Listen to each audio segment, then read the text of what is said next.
Kathy Spiller joins me now. She's the executive director of the Feminist Majority and the Feminist Majority Foundation and the executive editor of Ms. Magazine. Kathy, thank you for being with us this morning. I don't know what I'm more worried about, the intellectual effort that has been put into this effort, or the fact that no one's afraid to say it. They're not even hiding. There's no fig leaf here. There's this proposed fig leaf that it's about having more children, but that's really not what this is about. No, you're absolutely right, Belshie. And you laid out exactly the plan that they've spelled out in this new document by the Heritage Foundation.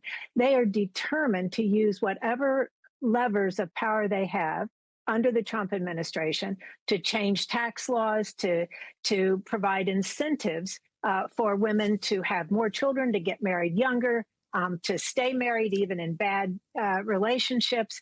And as you note, it's all aimed at heterosexual couples.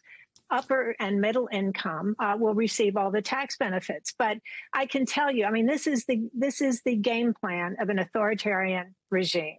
And that is what this is designed to support, an authoritarian government that has control over its women and therefore over its men as well, making men more compliant because now they have larger families who depend on them economically. That was first discussed during the Reagan years.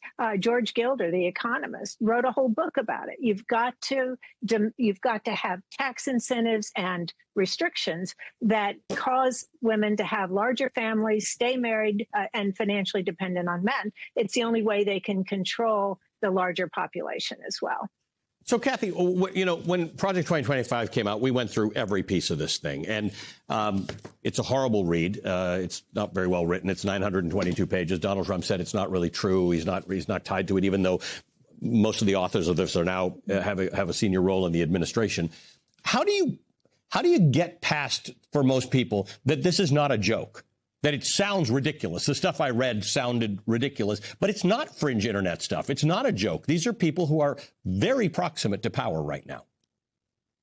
I can tell you, the more people find out about this, especially women, they are rejecting it. I mean, they are trying to put the genie back in the bottle, and they can't. They know they can't, and yet they continue to pursue these policies that punish women for stepping out of line. They've managed to restrict abortion access in many states, although the feminist movement writ large has gotten around that with the abortion pill and mail order and telemedicine. I mean, at every step that they try and push us back, there is a tremendous effort on the part of women. You know, they can blame feminism, but feminism and the feminist movement reflected where women were as they gained more opportunities for education and for employment, paid employment, and for freedom. And they demanded more and more. And that's what we're going to see. I mean, we're just not going to go backward.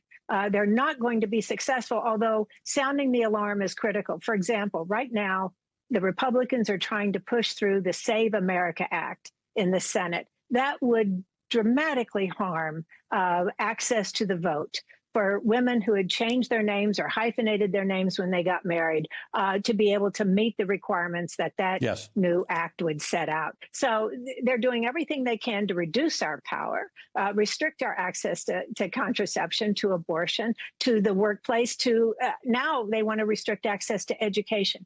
But I can tell you, women are not going to accept this, just like all around the world, as you said, under authoritarian regimes, they've not accepted it. It can get much worse. Let's talk about this, hopefully, then. Let's talk about it, because you've written that women have faced coordinated attacks. If you look at the suffrage movement, this was not easy for anybody. Women were getting jailed, beaten, and killed in this effort, and yet they persisted. That's right. Do you how do you connect this to the movements we're seeing right now? We're seeing these No Kings rallies. We're seeing people motivated to get out there, not just for their own personal interest, but to understand that everybody's rights are connected. That's right. And the more we need to keep hammering that home, because everybody's rights are connected. Men are better off today because of the feminist movement and because women do have financial independence. And so we've got to make sure that everybody understands that these are not isolated just to women, that, in fact, the entire society is better. I'll tell you where this movement's got to go. We need the Equal Rights Amendment recognized by the United States Congress as having been ratified, because we don't have constitutional equality for women. We don't have a ban on sex discrimination in the United States Constitution, even though it's been ratified. And so that is going to be a major push going forward. It is already for this movement, because without the Equal Rights Amendment, we are vulnerable to these kinds of fits and starts by authoritarians in passing these laws. But the resistance to this administration and to the authoritarianism they are pushing is massive. We can see it on the streets. We can see it in the courts. We can see it in elections. Last fall, it was women's votes that put Spanberger and Mikey Sherrill in those governors' offices. If only men had been allowed to vote, we'd have Republicans that fit the Trump mold. So you can see that women are having an impact because they understand the threat is very real. Kathy, great to talk to you. Thank you for being with us for this topic. Kathy Spiller is the executive director of the Feminist Majority and the executive editor of Ms. Magazine. All right, coming up, Jared Kushner once said, quote, "What people call conflicts of interest, Steve Witkoff and I call experience and trusted relationships that we have throughout the world," end quote. After the break, I'll be joined by New York Times finance reporter Maureen Farrell on her new reporting about the president's son-in-law trying to raise $5 billion from foreign governments for his private equity firm as he continues to serve as one of the U.S. government's top Middle East negotiators.